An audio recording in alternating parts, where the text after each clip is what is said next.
Sanja, pozdravljeni. Pozdravljeni. Kot soavtorici knjige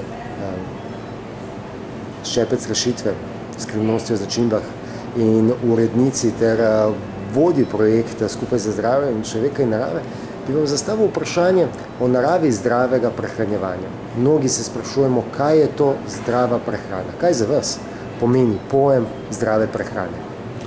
Ja, dejansko to je odvisno od tega, kaj mislimo, da sploh smo. Tisti, ki mislijo, da je vse samo okrog fizike, jih zanima, kaj bojo fizično zaužili, torej število vitaminov, rudnin, koliko je tega preživelo, encimsko.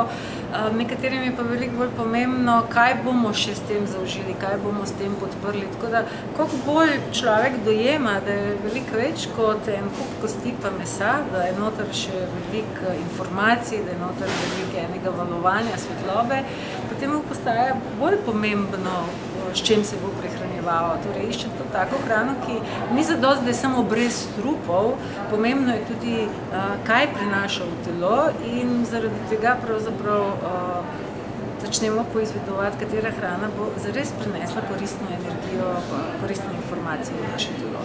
Seveda, prvi pogoj je, da je brez strupov, ker če je rastlina potrebovala strupe, da bi jo hranili na življenju, potem nas res ne more ne zdraviti, ne prehranjevati.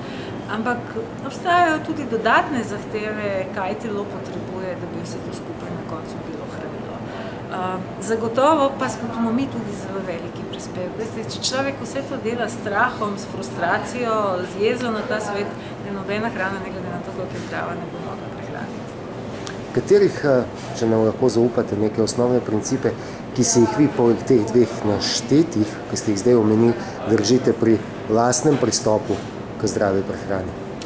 Prvo, kar sem dojela, je, da ne obstaja nobena prehranska teorija, ki bi funkcionirala za vse ljudi in da tisto, kar je zame mogoče zdravilno, je lahko za vas obremenilno, za nekoga pa celo strupeno, ne glede na dobre namene, ne glede na krasne izkušnje, ki jih nekateri ljudje imajo, nobena izkušnja se ne da aplicirati na 6-7 milijard ljudi.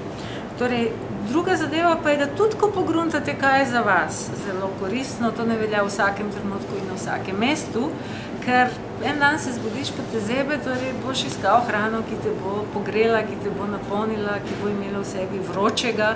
Drug dan pa te kuri že od zgodaj in je treba uživati tako hrano, ki te bo umirila, ki te bo spet spravila normalno. Tako da zdi se mi najpomembnejše, da človek dojame, kaj pomeni neka notranja harmonija in kako lahko hrano uporabljaš kot zelo dobrega asistenta, da se čim prej spraviš nazaj v ravnovesje.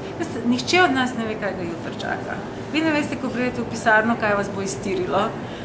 Torej, ne obstaja dan brez težav, obstaja samo modrost, da z leti vse hitreje obvladujemo, kako nekaj, kar nas je iztirilo, hitro vrnemo v ravnovesje. In zame je prehrana krasna bližnica, da lahko telo spraviš v ravnovesje. Takrat, ko si živčen, je najgore, kar lahko narediš, da si greš kuhati kavo. Boš samo še bolj živčen. Torej, obvladovanje tega je zame umetnost prehrane. Hvala lepa.